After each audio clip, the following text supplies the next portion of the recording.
Mga ka-idol, nandito ako. Pupunta ako ng taniman. Titingnan ko yung mga papaya ko kung nariyan pa.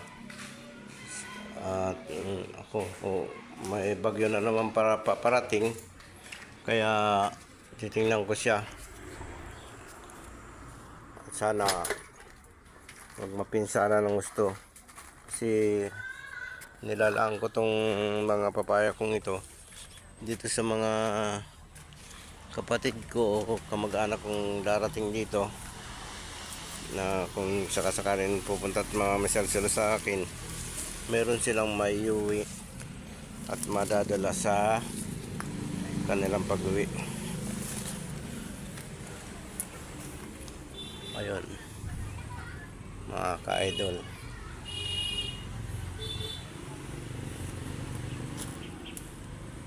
yan yung papaya, mga ka-idol, oh. Yan, oh. Ayan, mga ka-idol. At yung isa naman, mga ka-idol, ay konti na lang ang bunga dahil ito ay pinitasan namin nung nakaraan. Ginulay namin yan, konti na lang, pero marami pa rin yan. Tapos ito naman yung ibang papaya, isang puno. Ayan, paikot yan, mga ka-idol, oh. Kaya mga ka-idol, di ba nakita nyo yan, paikot yan. Ang lalaki ng bunga, sana huwag makita ng mga magna. At ito, yung mga ka-idol, hindi ko nalilinis kasi wala, busy. Na-aksidente pa si Mrs. Kaya hindi ako nakakapirmi dito. At si Mrs. naalalayan ko dahil bali ang kabilang kamay. Ayun naman pa simento. Ay, mga ka-idol, oh.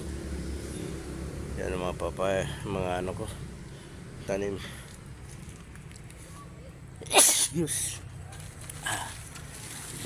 Binahinga ko dito sa ano to, yan yung mga kamuting kahoy ko. Kawawa naman yung iba, nagdapaan na kasi sa sobrang lakas ng hangin na tumama rito. Tapos may darating na naman bagyo. Yan na naman isang problema. Kaya mga ka-idol, ito, ayun, oh. Tingnan nyo, mga ka-idol, oh.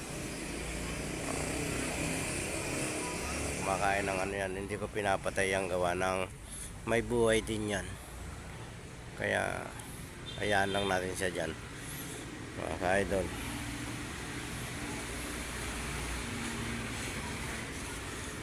Mga ka-idol, ang dami, may mga bunga yung okay na, mga ka-idol, paalam na, bye bye, thank you for watching.